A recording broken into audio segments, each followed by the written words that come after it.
आपल्या पूज्य आणि पवित्र चरणी 33 कोट देवतांचा अधिपती देवराज देवेंद्र याचा भक्ती भावे प्रणाम, भक्ती भावे प्रणाम, भक्ती भावे प्रणाम. पितृ देवता कश्यप आणि माता अदिती यांच्या पवित्र कुशीकुलात आम्ही 12 भावंडांनी जन्म घेतला. विवस्वान, अर्यमा, उषा, त्वष्टा, सविता, भग, धाता, विधाता, वरुण, मित्र, सुरेश आणि त्रैविक्रम या 12 भावंडांना पितृदेवतांमध्ये कश्यप महंतांनी केलेला उपदेश. बाळांनो, गरुडानंतर पुनश्च भ्रारी नाही, साधू नंतर कृपा नाही, आईनंतर वात्सल्य नाही आणि नर जन्मानंतर पुन्हा दुसरा जन्म नाही. पितृदेवतेच्या मुखातून निघणारे शब्द आमच्या काळजाचा वेध घेऊन गेले आणि म्हणून उज्ज्वल असताना आम्ही भक्ती मार्गाची कास केली. ब्राह्मण कुलात आमचा जन्म आणि म्हणून काशीसारख्या पवित्र भूमी शुद्ध यज्ञाचा अधिपत्य मिळाला आणि देवतांचा अधिपती देवराज देवेंद्र या उपाधीला आम्ही पात्र ठरलो. पण ही किमया कुणाची असेल तर फक्त तुझी आणि तुझी, आणि म्हणूनच या सुखाच्या क्षणी तरी देवा तुझा विसर मला न व्हावा ही माझी प्रांजळ सद्भावना आहे. मी देवतांचा राजा असतो. 100 योजने रुंदीची आणि 150 योजने लांबीची माझी देवसभा. या देवसभेत आल्यानंतर इष्ट देवतेच्या चरणाशी नतमस्तक झाल्याशिवाय मी राजा असून सुद्धा आजपर्यंत कधी अधिष्ठित झालो आणि तुझं नामस्मरण म्हणजे माझ्या आत्म्याची तृप्ती होय. दे तुझा मंगलमय आशीर्वाद सदोदित माझ्या पृष्ठभागी असा एवढीच भगवंत तुझ्या पवित्र पदकमली माझी सगळे प्रार्थना, सगळे प्रार्थना, सगळे प्रार्थना. भासे माझा सौख्यदा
इंद्रदेव यांचा सारथी मात्र प्रथमता राजवर्धांच्या चरणी लीन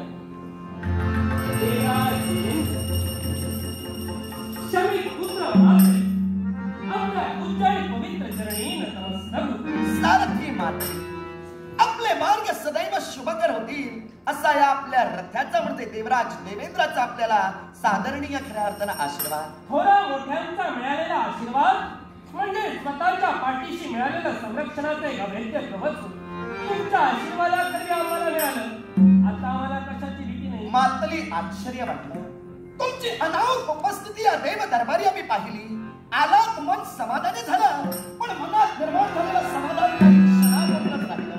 याच्या मुळात असणारं कारण ज्यावेळी असुरांचा आक्रमण या देव दरबारी होणार याची चाहूल चांदणी या देवराज देवेंद्राला लागते ना, त्यावेळी रणनीती ठरविण्यासाठी आणि युद्धात तुमचं मोलाचं सहकार्य आम्हाला लाभावं यासाठी नित्यशः आमचा संदेश तुमच्यापर्यंत पोहोचता होता. आणि तदनंतर तुम्ही आमच्या भेटीसाठी येता. मग आज तर आमचा कोणताही संदेश तुमच्यापर्यंत पोहोचता झाला नाही.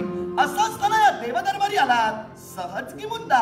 आम्ही आलो ते मुद्दामच आहे. काय कारण जरी आपण रथी असला की आपला सारथी असतो, तरी आमच्या कुटुंबाची पूर्णतः जबाबदारी आपण आपल्या संधी घेतला.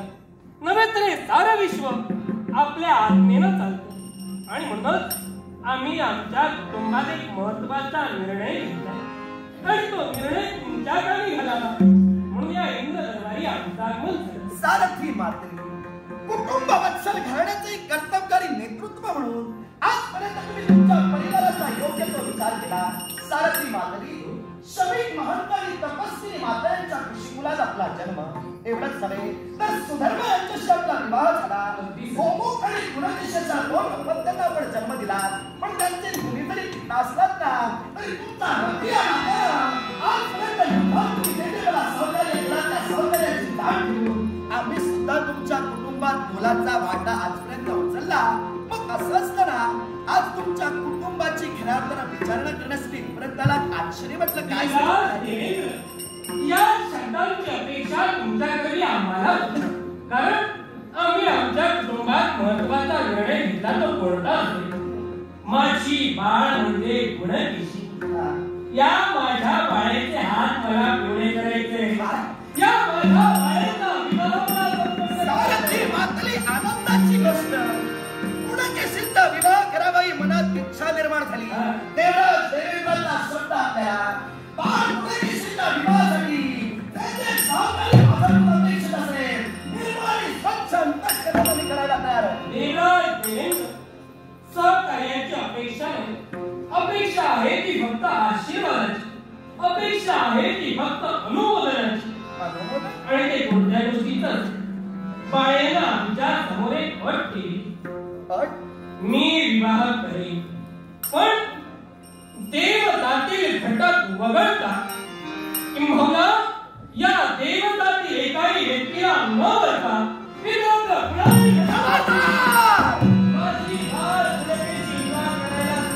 सारथी मातली देवराज भाग्या नात्यानं तिच्या त्या पटीला आम्ही मान्यता दिली. सारथी मातली अहो काय करताय तुम्ही? एक देवतातील घटक आहात.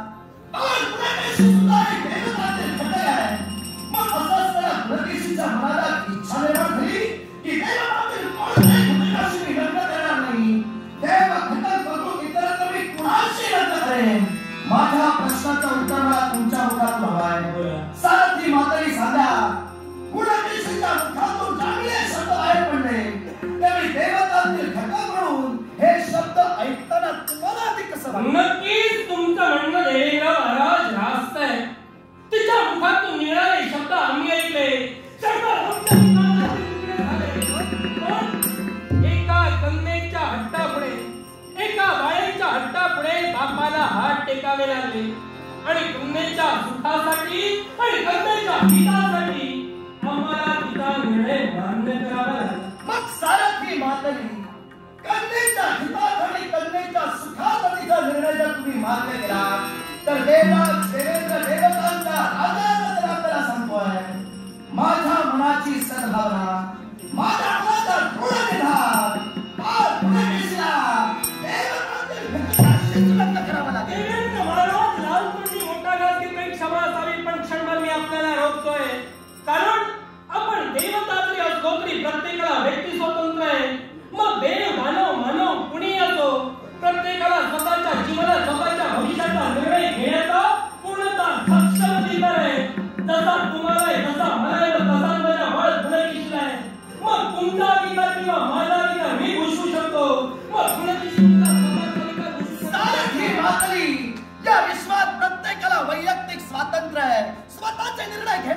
सक्षम अधिकार या विश्वास प्रत्येकाला जरूर आहे, पण खऱ्या अर्थाने आपल्या उज्ज्वल भवितव्याचा मार्ग आखत असताना इतरांच्या चारित्र्याला काळवट लावण्याचा अधिकार नियतीने विश्वास कुणाच्या हाती दिला नाही. इतरांच्या चारित्र्याला काळवट लावण्याचा प्रश्नच उत्पन्न होत नाही, कारण माझ्या बाळमुलीला देवता वगळता इतर कुणाशी विवाह करायचा आहे, पण देवता कोणती कमतरता आहे असे माझ्या सारथी म्हातारी, तुम्ही तुमच्या कन्येचा विचार करता, तुम्ही फक्त तुमच्या एका कन्येचा विचार करून माझ्याशी बोलता, पण देवतांचा राजा या नात्याने मला एकाचा विचार तुम्ही चालणार नाही, मला लाखांचा विचार करायचा आहे. सारथी म्हातारी, आज देवतातील घटक असून सुद्धा गुणेश्वर इच्छा प्रदर्शित केली की देवतातील कोणत्याही घटकाला मी भरणार नाही. मग मला सांगा, देवतातील असे कित्येक घटक आहेत ज्यांचे विवाह अजून व्हायचे आहे. मग माझ्या प्रश्नाचं उत्तर मला हवं आहे. जर बाळ गुणेश्वर हा निर्णय जर घेतला तर उद्या जन्माला खऱ्या पुस्तक होते.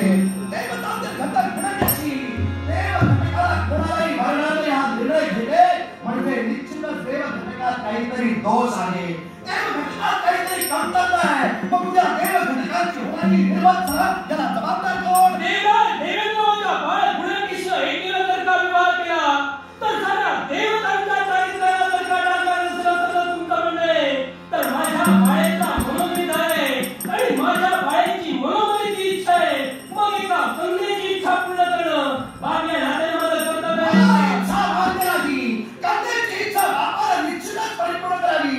घरातील वाढत्या कन्येच्या लग्नाचे निर्णय घेण्याचा अधिकार हा सर्वस्वी आतापर्यंत ज्येष्ठांना आहे. तेव्हा मी आपल्याला सांगू इच्छितो आहे, वेळोवेळी युद्धात तुम्ही मला सहकार्य केलात, मी तुमच्या रथेमध्ये सारथी म्हणून वावरलात, तेव्हा देवी घटकाला गालबोट लागण्याची ही वेळ येते. तेव्हा तुम्ही घरातील वरिष्ठ व्यक्ती आहात, चला गुणकेशची समजूत घाला आणि देवतातील घटकाला जो आवडेल त्या घटकाशी तुमच्या हात निवड करा. देवेंद्र मी माझ्यापर्यंत कुठेही प्रयत्न केले, पण माझी गंगा जर का आपल्या मनात ठाम असेल तर गंगेच्या मनाविरुद्ध स्वतःची प्रतिष्ठा राखण्यासाठी गंगेला दुःखाचा काही करण्याला हा निर्णय भाग नव्हे. फक्त एका कन्येचा विचार करू नका.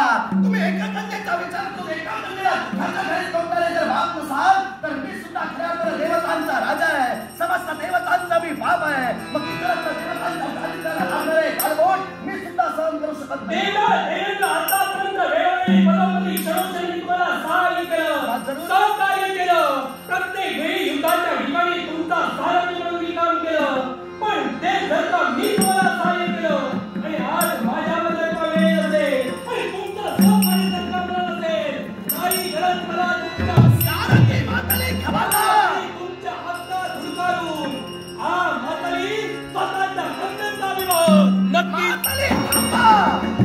देवराज देवेंद्राचे शब्द वाऱ्यावरचे वाटले की काय? एका तुमच्या कन्येच्या आयुष्यासाठी देवराज देवेंद्राची आज्ञा तुम्ही काहीतरी तुम्हीता मान्य करतोय मी. आजपर्यंत युद्धात तुम्ही मला सहकार्य केलात, पण तुम्हाला सुद्धा सहकार्य मी केलेलं आहे. तुमच्यामध्ये उपकार देवराज देवेंद्राने केले त्या उपकाराची जाण ठेवा. याला कारण आहे, मी बोलतो ते स्पष्ट करून दाखवण्याची माझ्यात हिंमत ठेवतो. सारथी म्हातारी, तुमचा आधी जो जन्म झाला ना, या तुमच्या जन्माला देवराज देवेंद्र कारणीभूत आहे. याच्या मुळात कष्ट कारण अंतक नावाच्या दैत्यानं देवतांवर आक्रमण केलं होतं. अंतक नावाच्या दैत्याशी संघर्ष करत असताना देवराज देवेंद्राला पराजय पत्करावा लागला आणि म्हणूनच खऱ्या खरा अंधकाचा सेवक हवा या मनोध्येयानं मी एक युक्ती सुचविली. ती युक्ती कोणती असेल तर माझ्या असणारं वज्र, या वज्राचा आघात या मेघेवर धरणी मातेवर मी केला. त्यावेळी भूमीचा कंप झाला, म्हणजे भूकंप झाला. या भूकंपात खऱ्या अर्थानं क्षणिक महत्व म्हणजे तुमची पितृ देवता यानं विश्व निर्मितीचा सिद्धांत आखला. भूकंप होत असताना, भूमीचे दोन तुकडे होत असताना जर भूमीच्या एका बाजूला एखादी वस्तू किंवा एखादी व्यक्ती उभी असेल तर त्याची हुबेहूब प्रतिकृती ही दुसऱ्या बाजूला उमटते. हा विश्व निर्मितीचा सिद्धांत होता आणि तो सिद्धांत सत्य की असत्य पाहण्यासाठी श्रमिक महंतांनी भूमीच्या एका बाजूला आपला पुत्र म्हणजे जंब, तुझा भाऊ, या जंबाला ठेवलं आणि खऱ्या अर्थानं त्याची हुबेहूब प्रतिकृती दुसऱ्या बाजूला उमटली, ती म्हणजे म्हातारी तू. तेव्हा मी खऱ्या अर्थानं भूमीवर आघात केला वज्राचा, तेव्हा तुझी निर्मिती झाली आणि तुझी निर्मिती होता क्षणी गंधर्वांनी तुला पहिल्यांदा पाहिलं. गंधर्वांनी पाहता क्षणी हा बालक सामान्य नव्हे, हा बालक अद्वितीय आहे म्हणून देवगुरु बृहस्पतींना तुझ्यापर्यंत पाठवण्यात आलं. देवगुरु बृहस्पतीने तुझ्या अंगात असणारे उज्जड गुण ओळखले आणि देवराज देवेंद्राला यादी रत्नवता, देवराज देवेंद्राला विश्वकर्म्यांच्या प्रेरणेतून एक अजिंक्य रथ बहाल केला गेला. त्या रथाचे बांधोरे तुझ्या हाती दिले. तेव्हापासून माझा सारथी म्हणून तुझ्या विश्वाचा निर्विचार झाला. मातली, अरे तुझी ओळख जी तू निर्माण केली ती ओळखच माझ्यामुळे निर्माण झाली आणि आता माझे शब्द पायदळी तुझा राम कशी वाटली. देवेंद्र, हे म्हणे तुम्ही माझ्यावर उपकार केला, पण मी हे उपकार मानतच नाही. कारण ज्यावेळी माझ्या पितृदेवतेनं माझ्या बंधूला म्हणजे जंबाला शाप दिला, एक जांबा नावाचा दगड होऊन पडशील, त्यावेळी माझा कोणताही अपराध नसताना त्यात माझ्या भौरायानं या माताला शाप दिला, भूतलावर हरभरा होऊन पडशील. मग तुम्ही जर का माझे उपकार करते होता त्यावेळी का वाचलेला नाही मला? तुमच्या काय घरातील वाद झाले. तुझा बंधू तुला शाप देतोय, तुझ्या बंधूला तुझा बाप शाप देतोय. मग यात मी येऊन तुला काय वाचवायला हवं होतं? आता त्या शापानुसार तू हरभरा होणारच आहेस. पण मी तुला सांगतोय, माझे शब्द जर आता पायदळी पुरविलेस तर हरभरा होण्याचा शाप सत्य होण्यापूर्वीच माझ्याकडून मृत्युमुखी पडशील. तेव्हा मी तुला सांगतोय, या विश्वाच्या पाठीवर देवराज देवेंद्राचं स्वरूप काय आहे सारथी मातलीला आपल्याला सांगण्याची गरज नाही. देवतांचा इंद्रपद हे 14 मनवंतरांपर्यंत अढळ आणि शाश्वत आहे. स्वयंभू म्हणू, सराचित म्हणू, उत्तम म्हणू, तामस म्हणू, रैवत म्हणू, चाक्षुष म्हणू, सावर्णी म्हणू, धर्म सावर्णी म्हणू, रुद्र सावर्णी म्हणू, दक्ष सावर्णी म्हणू, देव सावर्णी म्हणू, वैवस्वत म्हणू आणि खऱ्यापैकी इंद्र सावर्णी म्हणू, ही 14 मनवंतर, या 14 मनवंतरापर्यंत हे इंद्रपद देवताचा गरजेचं आहे. त्यातील या वैवस्वत मनवंतराचं अधिपत्य माझ्याकडे दिलेलं आहे. तेव्हा जास्त बोलशील आणि माझी आज्ञा जर पायदळी पुरविशील तर उद्या मला हवा तो हुसना सारखी वगैरे तुला घरी बसू. देवराज देवेंद्र, जसा वारा येईल तसं पाठ फिरवण्याचं कर्तव्य पूर्ण कर. शापाचा मुद्दाम ज्यावेळी म्हातारीला उपस्थित केला, क्षणात तुमच्या मुखातून शब्द बाहेर पडले. हा तुमचा घरातला विषय झाला. तुम्ही एकामेकाला शाप देता, शाप देताना आमच्या घरातला विषय होता. मग लग्न काय आता जगातलं लावत नाहीये, माझ्या घरातलंच लावतोय. सामका हा विषय माझा आहे. राहता नाही दुसरी गोष्ट तर या एका लग्नामुळं इतरत्र देव घटकांची प्रतिमा घालणार आणि विश्वाचा डोलारा तुमच्या मस्तकी आहे. हा मोठेपणा तर तुम्ही मला सांगूच नका. कारण सुरुवातीला हे सारे अव्यक्त आणि प्रकाशशून्य होतं, पण प्रकृती आणि पुरुषांचा मिलाप झाला. पुरुषाच्या संकल्पनेतून अहंकार निर्माण झाला. त्याचे 3 भाग झाले: तामस अहंकार, राजस अहंकार, सात्विक अहंकार. तामस अहंकारापासून पंचतंत्रेंद्रिये निर्माण झाली, त्यातून पंच महाभूतांची उत्पत्ती झाली. राजस अहंकारापासून पंच ज्ञानेंद्रिये आणि पंच कर्मेंद्रिये निर्माण झाली आणि सात्विक अहंकारापासून 11 इंद्रियामध्ये मन निर्माण झालं. यावर शिवशंभू महादेवांची दृष्टी पडतात.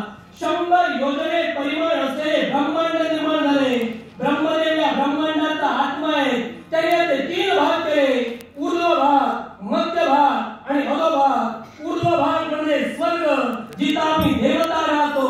मध्य भाग म्हणजे मृत्यूलोक, जिथे मानव राहतात. आणि अधोभाग म्हणजे पाताळवन, जिथे दानव राहतात.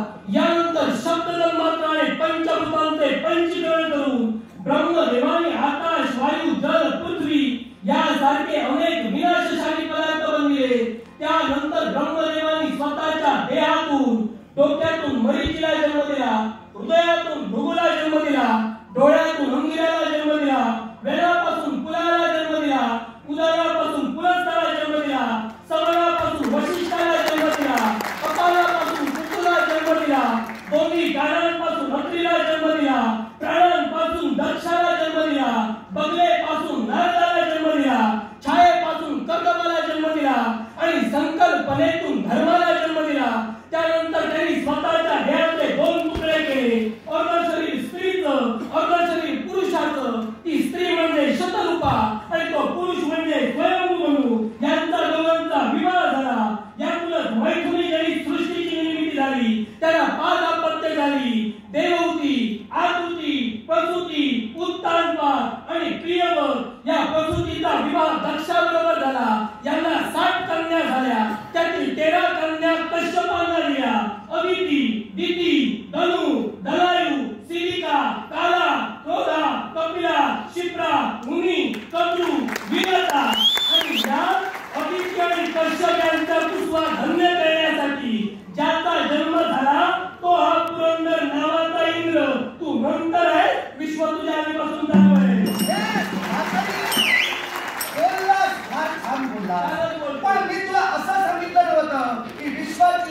माझ्यापासून झाली. मी काय म्हटलं, तुझी निर्मिती माझ्यापासून झाली, त्यामुळे तू कितीही बोललास तरी तुझ्यापेक्षा श्रेष्ठ मीच. याचं कारण आहे, तू जे बोललास त्या साऱ्याचं मूळ म्हणजे प्रत्यक्षात नियती ठरते.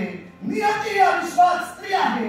नियती स्त्री जरी असली तरी तिच्यावर प्राकृत स्वरूपात वावरणाऱ्या परमेश्वराचं आधिपत्य आहे, हे तुला माहीत असेल. या प्राकृत स्वरूपात वावरणाऱ्या परमेश्वरानं नियतीरूपी स्त्रीला वचन दिलं आहे की मी तुझ्या कोणत्याही कार्यात हस्तक्षेप करणार नाही. तेव्हा देवतांचे विवाह देव घटकांशी करावे की इतरांशी करावे, हा सारा खेळ नियतीचा आहे. तेव्हा तुम्ही मला इथं येऊन सांगताय तुमच्या कन्येचा विवाह हा देव घटकाशी बघून तुम्ही करणार आहात, म्हणजे निश्चितच देवतांना अपमानित तुम्ही करता.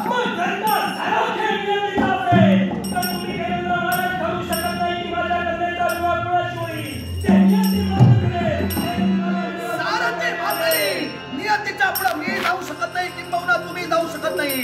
पण खऱ्या अर्थानं प्राप्त परिस्थितीचं अनुकरण करता देवतांच्या प्रतिमेला जर गालबोट लागत असेल तर देवतांचा राजा या नात्यानं देवतांची बाजू सक्षम ठेवणं माझा धर्म आहे. मी माझा धर्माच्या वतीने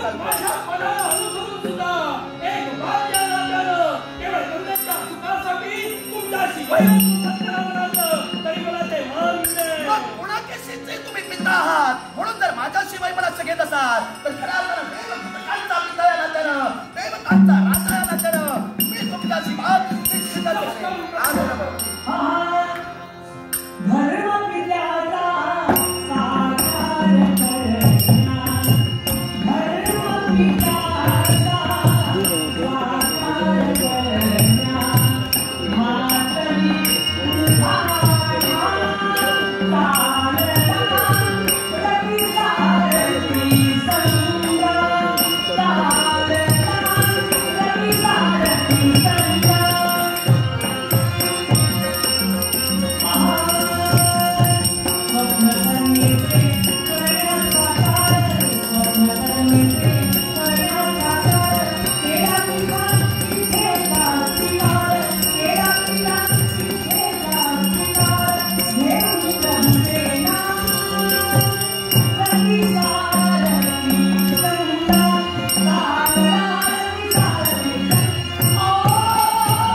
काय चाललंय?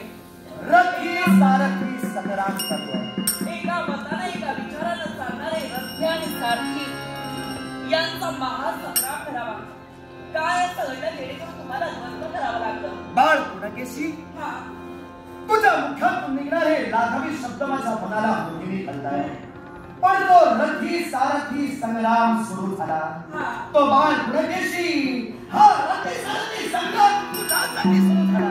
म्हणजे आज जो केवळ तुमचा संघर्ष सुरू आहे तो केवळ माझ्यामुळे तुझ्यासाठी. काय असं घडलं जेणेकरून तुम्हाला संघर्ष करावा लागला? बाळ पुणकेशी, तुझ्या पित्यानं तुझी एक अट आमच्या समोर प्रदर्शित केली. ती अट देवतांचा राजा या नात्यानं माझ्या मनाला रुजली नाही. ती अट म्हणजे तुझ्या मुखातून म्हणे शब्द बाहेर पडले की तू विवाह करणार आहेस, पण देवतातील एकाही घटकाशी तू विवाहबद्ध होणार नाही. देव घटक वगळून इतरत्र कुणाशी तू विवाह करेल. सत्य आहे का? महाराज, बाबांच्या मुखातून निघालेले एक शब्द सत्य आहे. मग ज्या की माझ्या बाबांनी विचार आपल्यासमोर प्रदर्शित केला आणि तुमच्यात द्वंद्व निर्माण झालं, अर्थात माझा विचार बाळ पुणकेशी, विचार तुझा श्रेष्ठ आहे मी नाही म्हणणार नाही, पण हा तुझा श्रेष्ठ विचार जर श्रेष्ठांच्या अनुमतीला घेतला असतास तर तो अधिक श्रेष्ठ बनला नसता का? चालू आहे. त्या स्वातंत्र्याचा विचार करून माझा जोडीदार कोण निघाला, माझा जोडीदार कोण निघाला, हा माझा वैयक्तिक प्रश्न आहे. बाळ पुणकेशी, तुझा खेळाडूला जीवनाचा साथीदार कोण असावा हा सारा सर्वस्वी निर्णय तुला संसार खटायचा आहे. पण या तुझ्या इच्छेच्या विरोधात देवराज देवेंद्र उभा राहिला याच्या मुळाशी कारण ठरलं. आणि ते कारण कोणतं असेल तर पुणकेशी, तुझ्या मुखातून निघणारे शब्दाची देवतातील कोणत्याही घटकाला जोडणार नाही. सांग, उद्या जनमानसात जर कुजबूज उठली, जनमानसात जर वेगळे पडसाद उमटले, देवतातील घटक असून सुद्धा पुणकेशी देव घटकांना वरणार नाही म्हणजे देवतात काहीतरी दोष आहे की काय, काहीतरी कमतरता आहे की काय. मग उद्या देवतांची बाजू सक्षम धरून चालणारा देवराज देवेंद्र जन्माला साथ म्हटणारे पडतात याला काय म्हणून तोडले.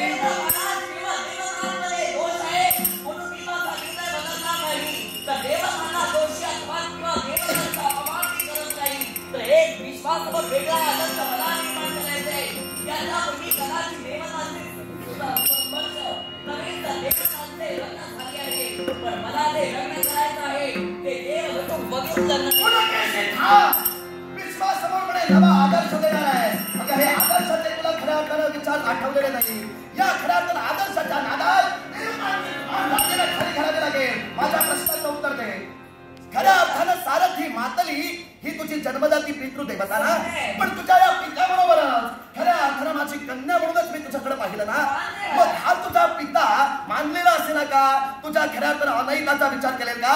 माझ्या प्रश्नाचं मला उत्तर हवं. पुढे केशी मला सांग. देवतातील घटक तुम्ही असल्या कारणानं देवराज देवेंद्रनं तुम्हाला अमृतपानाचा अधिकार बहाल करून दिला. मग सारथी मातली यांच्या बरोबर तू हे अमृत प्राशन केलेलं आहेस. मग उद्या देवतातील घटक सोडून इतरत्र सृष्टीतील घटक हे अमृता वाचून आहेत म्हणजे त्यांना कधी ना कधीतरी मृत्यू या शाश्वत सत्याला सामोरं जावंच लागेल. देवतातील घटक आपण असल्या कारणानं आम्हाला मृत्यू नाही म्हणण्यापेक्षा आमच्या मृत्यूची किंवा आमच्या अस्तित्व संपुष्टतेचा कालावधी हा बराच दूरवरचा आहे. मग उद्या देव घटक जर तू वगळून विवाह केलास तो कुणाशी कर. मग त्याच्याशी विवाहबद्ध झाल्यानंतर मृत्यू या शाश्वत सत्याला तुझ्या होणाऱ्या सौभाग्य धनाला सामोरं जावं लागणार. मग सौभाग्य धनाला तुझ्या मृत्यू या शाश्वत सत्याला सामोरं जावं लागल्यानंतर तुला पांढरं फटफटीत कपाळ घेऊन विधवा म्हणून या विश्वात जगावं लागणार. मान्य आहे का. मग त्यापेक्षा अमृत प्राशनाचा अधिकार ज्याला बहाल झाला त्या देवतातीलच कोणत्या तरी घटकाशी तुला आवडेल त्याच घटकाशी विवाहबद्ध हो आणि तुझं मंगल घडवं. मी माझ्या निर्णयावर ठाम आहे. मला एका दिवसाचं सौभाग्य मिळालं तरी हरकत नाही, पण यामध्ये देखील उपाय मी तुम्हाला सुचवू इच्छिते. जर काय एखाद्या मानवाशी समजा मी एखाद्या मानवाशी लग्न केलं तर आपण त्याला अमृत द्या आणि अमर करा, पण माझ्या निर्णयाला आपण देखील होकार द्या. कुणी यावं आणि मला सांगावं याला अमृत द्या आणि मोकळं करा, त्याला अमृत द्या आणि अमृत म्हणजे तुला काय वाटतं. अमृत म्हणजे सामान्य गोष्ट नव्हे. या विश्वात अमृत प्राशनाचा अधिकार देवतांना प्रदान झाला आणि खऱ्या अर्थानं अमृताचा कुंभ हा 21 वर्ग आहे. तुला माहित असतील 21 वर्गातील ज्योतिष वर्गात आहे. आता हे 21 वर्ग कोणते. ज्योतिष वर्ग, श्वेत स्वर्ग, कमल स्वर्ग, विमल स्वर्ग, अभियाजित स्वर्ग, प्रकाश स्वर्ग, सिद्धी स्वर्ग, नाद स्वर्ग, तृप्ती स्वर्ग, प्रेमळ स्वर्ग, निर्मळ स्वर्ग, निर्मयात स्वर्ग, अनंत स्वर्ग, नित्य स्वर्ग, अधीत स्वर्ग, सच्चिदानंद स्वर्ग आणि महास्वर्ग हे 21 वर्ग झाले. मग 21 वर्गातील ज्योतिष वर्गात अमृताचा कलश आहे, त्यावर माझा अधिकार आहे. तू येऊन सांगशील याला दे आणि त्याला दे, मला जमणार नाही. त्यापेक्षा मी देवतांचा राजा आहे. माझी आज्ञा माना आणि देवतातील घटकाशी विवाह करा.